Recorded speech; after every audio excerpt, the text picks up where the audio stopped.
Hi friends, welcome to our channel. ഞങ്ങൾക്ക് വീണ്ടും ഒരു പഴുത്ത ആത്തച്ചക്ക, ആത്തപ്പഴം, സീതപ്പഴം പല പേരിൽ അറിയപ്പെടുമല്ലോ. ഈ സംഭവം ഞങ്ങൾക്ക് വീണ്ടും കിട്ടി. അപ്പം ഞങ്ങൾ വിചാരിച്ച് വീണ്ടും ഒരു വെറൈറ്റി ആയിട്ട് ഷേക്ക് അടിക്കാമെന്ന്. ഓൾറെഡി ഇട്ടിട്ടുണ്ട്, പക്ഷേ അന്ന് പഞ്ചസാര ചേർത്തിട്ടുണ്ടായിരുന്നു. ഇന്ന് ഞങ്ങൾ പഞ്ചസാര ചേർക്കാതെ ഒന്ന് ട്രൈ ചെയ്യുവാണേ. ഇതിന് നല്ല പോലെ മധുരമുണ്ട്. നന്നായിട്ട് പഴുത്ത നല്ല ഫ്രഷ് ആയിരുന്നു. ഒരെണ്ണം ഉള്ളെങ്കിലും നല്ല ക്വാണ്ടിറ്റി ഉണ്ടായിരുന്നു. ബിഗ് സൈസായിരുന്നു. അതിനുവേണ്ടി ജാറിലോട്ട് ഇതിട്ട് കൊടുത്തിട്ട് കുറച്ച് തണുത്ത വെള്ളം ഒഴിച്ചു കൊടുക്കുന്നുണ്ട്.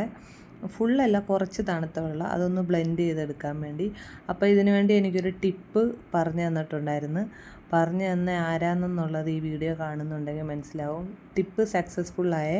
ഇങ്ങനത്തെ ടിപ്പ് പറഞ്ഞു തന്ന എൻ്റെ പ്രിയ സഹോദരിക്ക് ദീർഘായുസ്സും ആരോഗ്യവും കൊടുക്കട്ടെ. പിന്നെ നമ്മളിതിനകത്തൊന്ന് ജസ്റ്റ് അരി അങ്ങ് പറക്കി കളഞ്ഞാൽ മതി. പിന്നെ അതിലോട്ട് പാലൊഴിച്ച് കൊടുക്കുന്നുണ്ട്. നട്ട്സ് നമ്മുടെ ഇഷ്ടത്തിന് ഇട്ട് കൊടുക്കാം. ഏത് നട്ട്സ് വേണമെങ്കിലും ഏലക്കായും കൂടി ഇട്ട് കൊടുത്തിട്ട് ഞാൻ ഇതിലോട്ട് പഞ്ചസാരയ്ക്ക് പകരം ബൂസ്റ്റാണ് ഇട്ട് കൊടുക്കുന്നത്. അപ്പോൾ ഒരു ചിക്കു ഷേക്കിൻ്റെയൊക്കെ ഒരു ടേസ്റ്റ് വന്നായിരുന്നു ബൂസ്റ്റ് ഇട്ടടിച്ചപ്പം.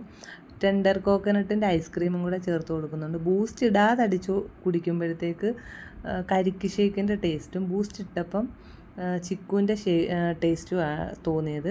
അപ്പം നല്ല പൊളി ടേസ്റ്റായിരുന്നു. അന്നടിച്ചതിനെക്കാട്ടി വേറൊരു ടേസ്റ്റായിരുന്നു.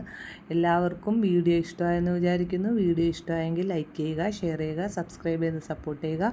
അടുത്ത വീഡിയോ ആയിട്ട് വരുന്നത് വരെ താങ്ക്സ് ഫോർ വാച്ചിങ്.